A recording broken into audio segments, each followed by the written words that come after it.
Our first guest is a very funny comedian who will be performing his show, Black Coffee and Ice Water, at the Minetta Lane Theater in New York on July 11th and 12th. Please welcome Patton Oswalt.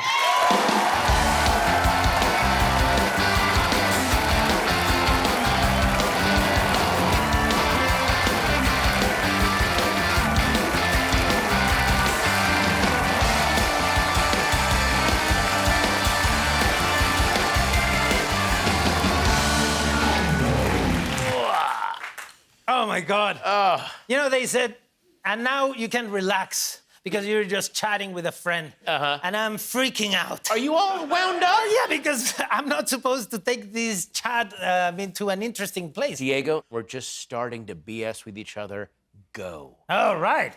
I'm jealous with you. All right, thank you. Yeah. This is not gonna start easy. Oh. You know, I'm jealous. You work with... You're jealous? Hang on, you're jealous of me? Yeah. Okay. Yeah. Of Let's your find acting. out why. Well, you work with one of my favorite directors, Paul Thomas Anderson. Yes, I got Right? to... Okay. You play a frog. I've... How do you prepare? Did you have to audition for that? Well... Look, there he is. I was in Magnolia, and there's this... And when you work with Paul Thomas Anderson, who I can't believe you haven't worked with yet. Me neither. I'll text him after this show. Oh, please.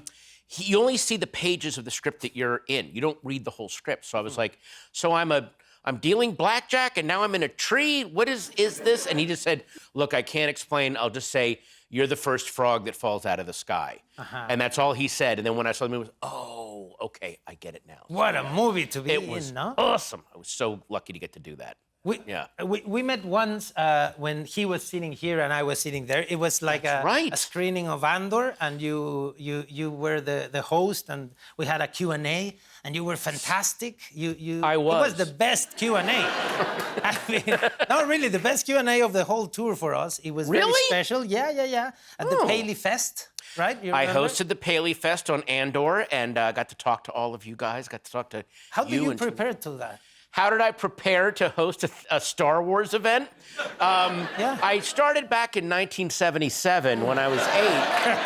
I saw the first Star Wars movie, and then I kind of watched every other piece of Star Wars media from that point on. And then when Andor, which I don't know, who here is watching, and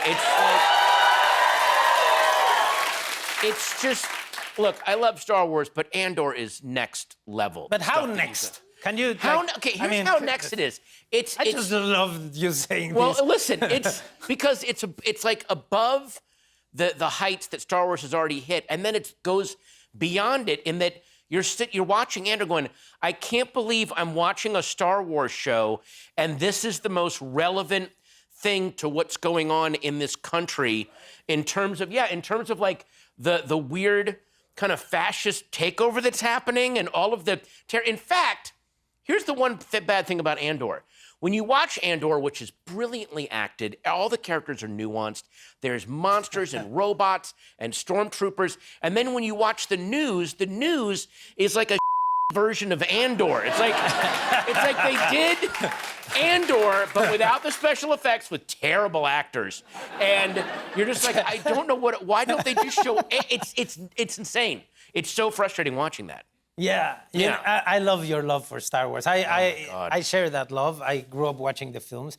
And one thing about being in Andor is that it got me to meet amazing people like Mark Hamill, Harrison Ford, Darth Vader. I mean, I was next to the thing, like... You were next to the costume. Well, not the costume, the character. The guy, what do you mean? Yeah, but I mean... The costume you find in every market, but... But can't we say the costume is the character? Well... Kind of? The breathing. The breathing, though, oh, yeah. That's my nightmares. I've never been close to the breathing. No.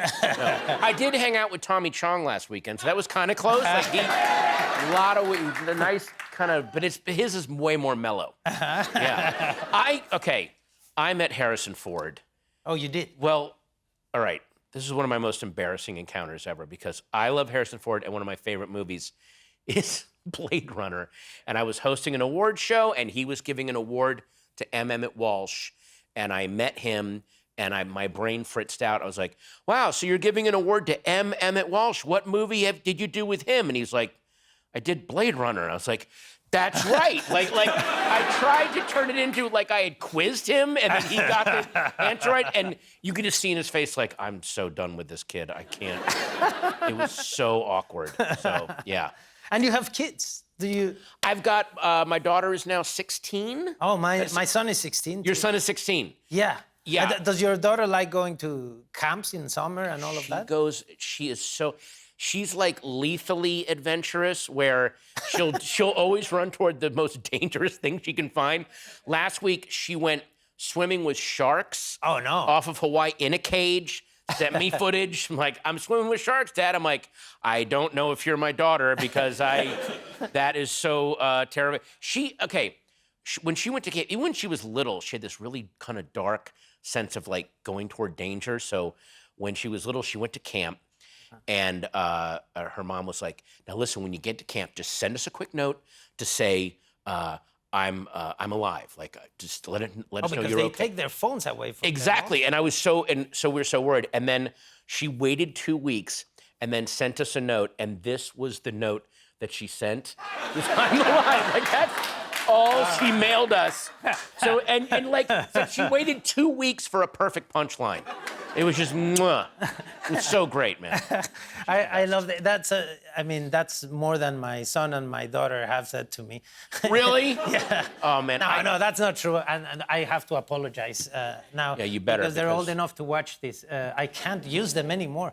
Exactly, yeah. Oh, they can destroy because when you they're on social tiny, media. right, you can use your babies to make so many jokes. Exactly. It's delicious. And then they start to have an opinion, and then they start to, like, follow you. And now if you tell stories, they better be cool. You know, they better be something really cool happen. Yeah, and you're doing something very cool, no, in New York. I am next month. I am at the Minetta Lane Theater for 2 nights. I'm recording an Audible is now doing like stand-up specials, just the audio. So it's like, oh, I get to put out an album again. So this is going to be a mostly new hour of stuff, even though I also just filmed a special. But there's going to be new stuff that I'll be talking about.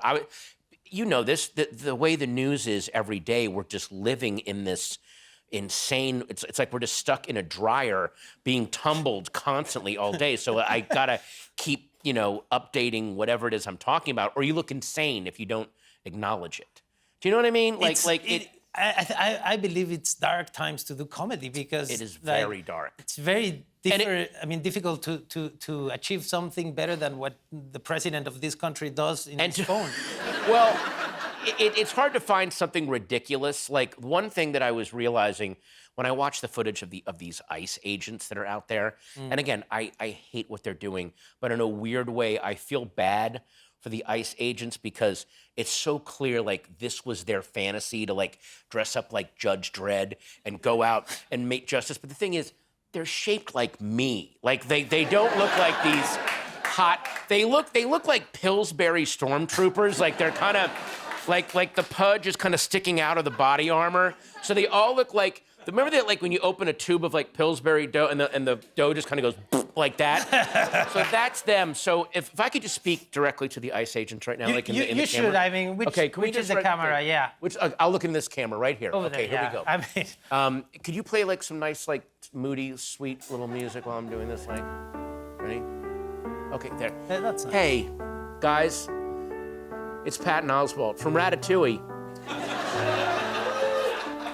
I know that you love characters like Judge Dredd and Mad Max, cool guys in body armor who are out there bringing justice to the lawless world. I like them too. I'm a big comic book nerd. But I realize that now you're out there and your knees are hurting and your hips are screaming and your back is aching and you're thinking, why didn't I just stay home and play Red Dead Redemption and eat sun chips instead of coming out here in the heat where everyone's booing me and I'm realizing that I'm the biggest douchebag on the planet? Well,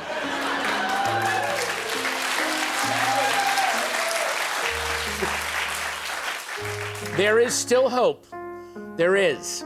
You still have a chance to do what I do and serve humanity by staying home and playing video games and purchasing all of America's great snack foods and helping this wonderful economy. So please, for the sake of the country, for the strength of America, sit and snack. Thank you. That's it. There you go. That's amazing. Thank you. Thank you. Thanks to Patton. Tickets for Black Coffee and Ice Water are available at Audible, xminera.com.